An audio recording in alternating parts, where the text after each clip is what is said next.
ఒక ఉన్మాది పరిపాలనలో మనం ఉన్నాం. ఇవాళ సాక్షాత్తు అతని చెల్లెలే వాళ్ళ సొంత బాబాయ్ కూతురే హంతకులు పాలకులుగా ఉండకూడదు అని చెప్పి చాలా స్పష్టంగా తను చెప్పింది. సో ఇటువంటి పార్టీని చాలా స్పష్టంగా పేరుతో సహా మొన్నటిదాకా నేనున్న పార్టీయే సత్య గారు చొరకేశారు, ఇంకా కొనసాగుతున్నా అన్నారు. కానీ కొనసాగవలసిన పరిస్థితి ఉంది కాబట్టి ఇంకొద్ది రోజులు కొనసాగుతూనే, అంటే పార్లమెంటు సభ్యుడిగా ముందు దరిద్రాన్ని వదిలించుకున్నాం కాబట్టి ఇది అంత అర్జెంటుగా వదిలేయాల్సిన పని లేదు. కొన్ని అవసరాలు ఉన్నాయి కాబట్టి. ఎందుకంటే ఇంకా అరాచకాల మీద రెగ్యులర్గా ఎలక్షన్ కమిషన్కి మరి ఇంకా చాలా చోట్ల కంప్లైంట్లు ఇవ్వాల్సిన అవసరం ఉంది కాబట్టి ఒక మాజీ సభ్యుడిగా కన్నా ప్రస్తుత పార్లమెంట్ సభ్యుడిగా ఉంటే కొంచెం ఎఫెక్టివ్గా మరి ఈ ప్రభుత్వాన్ని వీళ్ళ దుందుడుకు చర్యల్ని ఎదుర్కోవటానికి అవసరం ఉంది కాబట్టి, ఎందుకంటే ఆ 1,10,000 జీతం కోసం ఇంకా నెల రోజులు కంటిన్యూ అవ్వాల్సిన పని లేదు. కానీ మరి ఎఫెక్టివ్గా కమ్యూనికేట్ చేయాలి వీళ్ళ అరాచకాలనంటే మరి కొద్ది రోజులు ఆ పదవిలో ఉండవలసిన అవసరం ఉంది. అందుకని కొనసాగుతున్నాను సత్య గారు. ఇంకా మన భోగాది గారు వాట్సాప్లో మేము ఒక 9-10 నెలలుగా ప్రతిరోజు ఆ గ్రూప్లో ఉన్నారు. ఆయన పుస్తకం కూడా పంపారు. చాలా వరకు నేను జనరల్గా పుస్తకాలు ఎక్కువగా ఫ్లైట్లో ట్రావెల్ చేసేటప్పుడు బాగా ఎక్కువ చదివేవాడిని. గతంలో వారానికి 5 రోజులు ట్రావెల్ చేసేవాడిని. ఈ పనికిమాలినోడు పుణ్యం అంట నన్ను ఢిల్లీలోనే రెస్ట్రిక్ట్ చేసి ట్రావెలింగ్ కూడా తగ్గిపోయింది. హైదరాబాద్ వద్దామా అంటే ఇక్కడ కూడా ఆ సన్నాసికి ఇక్కడ సన్నాసి తయారై మరి ఇక్కడ కూడా నన్ను పెద్దగా ఉండనివ్వని పరిస్థితి కాబట్టి ట్రావెలింగ్ తగ్గి చాలా పుస్తకాలు నేను చదవలేకపోయా. అదర్వైజ్ నేను పుస్తకాలు బాగా చదివేవాడిని, సినిమాలు కూడా బాగా చూసేవాడిని. ఎందుకంటే నా సినిమా పిచ్చి రచ్చబండ చూసే వాళ్ళకి చాలా స్పష్టంగా అర్థమవుతుంది. నా రచ్చబండ కూడా ఎన్నోసార్లు సుబ్బు గారు నేను ఏమంటే వాళ్ళ ఈ పాయింట్ టచ్ చేయండి అని చెప్పి అందులో ఉన్న ఆ కామెడీని కూడా ఆయన నాకు ఎన్నోసార్లు చెప్పటం, వారు చెప్పిన అంశాన్నే నేను ఎన్నోసార్లు నేను రచ్చబండలో ప్రస్తావించడం కూడా ఎన్నోసార్లు.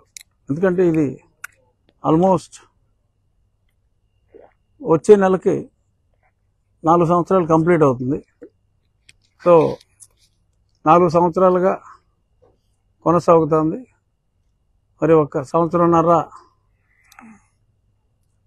ఇందాక ఏం చెప్పినట్టు ఒక శైలిలో అంటే బీసీ ఏసీ లాగా బిఫోర్ కొట్టుడు ఆఫ్టర్ కొట్టుడు. సో ఆఫ్టర్ కొట్టుడు ఇంకా వాళ్ళు చేసిన హింసకి అంటే మనసులో మ్యూటు బూతు, వాళ్ళు చేసిన హింసకి ఈ డాష్కి ఇంకా ప్రతిరోజు వెయ్యాలరా, నిజాలు ఇంకా తీవ్రంగా చెప్పాలి. ఎందుకంటే ఆడు సాక్షి పేపర్లో రాసుకున్నాడు, ఇంకా మాట్లాడటానికి లేదు, ఇంక వీడు మాట్లాడడు, ఇంక వీడు మాట్లాడలేడు అని రకరకాలుగా ఆ పేపర్లో రాసి, ఇంకా స్టార్టింగ్లో అయితే నన్ను చాలామంది ఈ అమెరికా నుంచి మిడ్ నైట్ కాల్స్ అవన్నీ కూడా చాలా ఎక్కువగా వచ్చి ఒక 2 సంవత్సరాలుగా తగ్గాయి. మళ్ళీ ఇప్పుడు ఇది ఎవరన్నా లైవ్లో చూస్తే మళ్ళీ రాత్రికి ఎవరన్నా ఒకళ్ళిద్దరు చేస్తే వాళ్ళు మొదలెడతారేమో, అయినా ఇబ్బంది ఏమీ లేదు. ఆ రోజు నుంచి అంటే అసలు వీడు వీడు అన్నందుకు మన్నించండి కానీ అనాల్సిన పరిస్థితి. ఎంపీనే ఇంత దారుణంగా కొట్టాడు అంటే అతని మోటివ్ ఏమై ఉంటుంది? రెండు, ఒకటి నన్ను కొట్టాలన్న అతని కసి, నేను అమ్మో బాబో అని చెప్పి తప్పదు కదా. ఎంత ధైర్యంగా ఉన్నా నా పుట్టినరోజే నా చనిపోయిన రోజు అని చెప్పి మళ్ళీ అక్కడ కూడా చిన్న కామెడీ, ఆ ఏడుపులో కూడా ఒరే నీకు పుట్టినరోజు చచ్చిపోయిన రోజు ఒకటే అయిందిరా అని. నిజంగా ప్రామిస్గా చెప్తున్నా. ఆ ఒక క్షణంలో వచ్చిన ఆలోచనలు ఆ పుట్టినరోజు నాటే తీసుకెళ్ళి వాళ్ళు దారుణంగా చిత్రవత్ చేసి అద్భుతమైన పొగడ్తలతో, అంటే ఎరా లంజా కొడక బెయిల్ రద్దు చేయాలరా ముఖ్యమంత్రిది అని అటువంటి వచనాలతో కొట్టి మరి అతను చూసి చాలా ఎంజాయ్ చేశాడంట. సరే తనులు తిన్నాం, భగవంతుడి దయ వలన, ఇంకొందరి దయ వలన, సత్య గారికి తెలుసు ఎవరి దయో, అందరి దయ వలన నేను ఒక 18 గంటల్లో ఆ జైలు నుంచి బయటపడగలిగా. ఆ తర్వాత వేగం ఇంకొంచెం పెంచాను. వేగం పెంచడం అంటే నిజాలు చెప్పటమే. యుద్ధం ప్రకటించాల్సిన పరిస్థితి. ఎంపీనే కొట్టారంటే మామూలు వాళ్ళు కూడా భయపడిపోయేలాగా ఒక రకమైన భయానక వాతావరణాన్ని మన సినిమాల్లో చూస్తాం. సేమ్ అదే మోడల్. ఆ విలన్ దగ్గరికి కూడా మాట్లాడడానికి వస్తే ఆడేదో జారి తీసి పక్కన ఉండడం తలగా బదులు కొట్టేస్తాడు, లేపేయండి అంటాడు. ఆ వచ్చినోడు భయపడిపోతాడు. అలాగా ఒక ఎంపీనే కొట్టేస్తే ఇంకా సామాన్యుడి పరిస్థితి ఏంటని. అసలు అరాచకాలు ఏ లెవెల్ అంటే, ఊర్లో ఎవడన్నా నా ఫ్లెక్సీ కడితే ఆడి మీద కేసులు కట్టి జైల్లో పెట్టేయటం. నేను మోడీ గారి సభ ఉందని ఉన్న ఆహ్వానాన్ని కూడా అతను తీయించేస్తే, మరి ఐఏఎస్ ఆఫీసర్ నాకు ముందు ఒక ఆహ్వానం పంపిందని ఐఏఎస్ ఆఫీసర్ కూడా కొన్ని చెప్పుకోలేని శిక్షలు విధించారని కూడా నాకు తెలిసింది. ఐఏఎస్ వ్యవస్థ ఈ పనికిమాలిన పాలనలో వాళ్ళకు కూడా దండనలు, అంటే నన్ను కొట్టినట్టు కొట్టలేదు కానీ చాలా సిగ్గుపడే రీతిలో దండించినట్టుగా తెలిస్తే మరి నేను సెక్రటరీ పర్సనల్ ఢిల్లీలో కంప్లైంట్ ఇవ్వటం కూడా జరిగింది. సరే వారి చర్యలు అయితే పెద్దగా లేవు కానీ దానికి కొన్ని కారణాలు ఉన్నాయి. సో ఇటువంటి అరాచక ప్రభుత్వాన్ని ప్రజా సంక్షేమం కోసం దించవలసిన అవసరం ఎంతైనా ఉంది.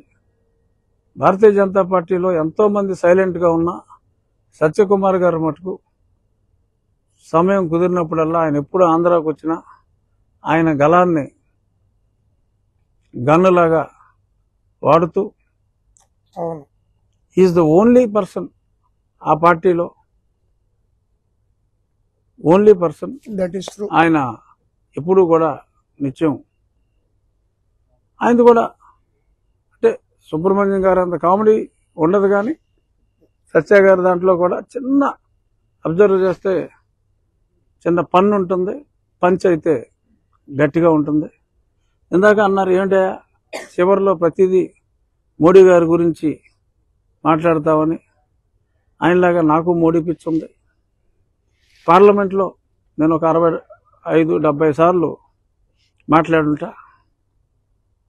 ఆవు వ్యాసంలాగా ఏ సబ్జెక్టు మాట్లాడినా నా ప్రతి పార్లమెంటు సమావేశంలో చివరిలో మోడీ గారి ప్రసక్తి ఉంటుంది. ఆయనంటే నిజంగా నాకు వ్యక్తిగతంగా నాకెంతో అభిమానం. అరుదుగా కలుస్తాం అలాంటి గొప్ప వ్యక్తుల్ని. ఇవాళ నేను ఎంపీగా ఉన్నా అంటే మావాడు 3 ఏళ్ళ క్రితమే, 3 ఏళ్ళు కాదు 2020 జూన్ 3వ తారీఖు డిస్క్వాలిఫికేషన్ ఇచ్చి ఇడో పెద్ద పోటుగాడు 1 వీక్లో డిస్క్వాలిఫికేషన్ అయిపోతుందని చెప్పి బై ఎలక్షన్కి రెడీ అవ్వంటారు అని చెప్పేటప్పుడే మరి దేనేపాల ఎంపీగా ఉన్నా అప్పటి నుంచి మీ ముందున్న ఇప్పుడు దానికి కారణం సత్య గారు నేను మాట్లాడే వ్యక్తి అని చెప్పి నేను మనస్ఫూర్తిగా తెలియజేస్తున్నా. ఇది నా హృదయంలోంచి వచ్చిన మాట. రాజకీయ నాయకులు జనరల్గా నిజం చెప్పరంటారు, ఇది మటుకు పచ్చి నిజం. అవును, ఆయనకి చెప్పాను పెద్ద ఆయనకి. నేను నా సోది రోజు చెప్పేదే.